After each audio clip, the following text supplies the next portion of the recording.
சும்மா திடீர்னு திமுக செட் பண்ணி தாவேக்கள் குழப்பம், ஜாதி பிரச்சனை.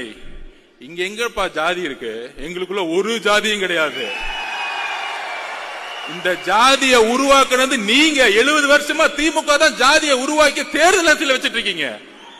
யாருக்கு தெரியுதோ? எனக்கு தெரியும். அங்கிருந்தா வந்த வேலை பார்த்துட்டு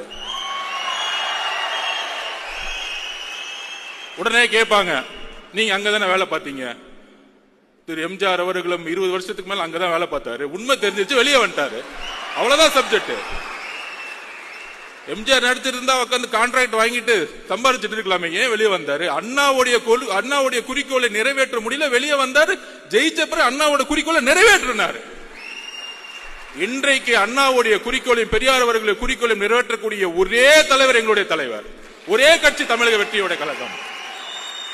ஏனென்றால் இன்றைக்கு வரைக்கும் அறிவாலயத்தில் நீங்க பெரியார் போட்டோ வச்சதில்ல, இன்றைக்கு அறிவாலயத்தில் அம்பேத்கர் சிலை நீங்க வச்சதில்ல. நீங்க சமூக நீதி பத்தி பேசிட்டு இருக்கீங்க. என்ன சமூக நீதி? என்ன சமூக நீதி இருக்கு? வேங்கவேல் பிரச்சனைல யாரு தவறு செய்தா அப்படின்னு பார்த்தா, யாரு தண்ணியை குடிச்சாங்களோ அவங்களே தவறு செஞ்சுட்டாங்க. என்ன ஒரு சட்டம் ஒழுங்கு! வா வா, சூப்பர்! என்ன ஒரு அப்பா!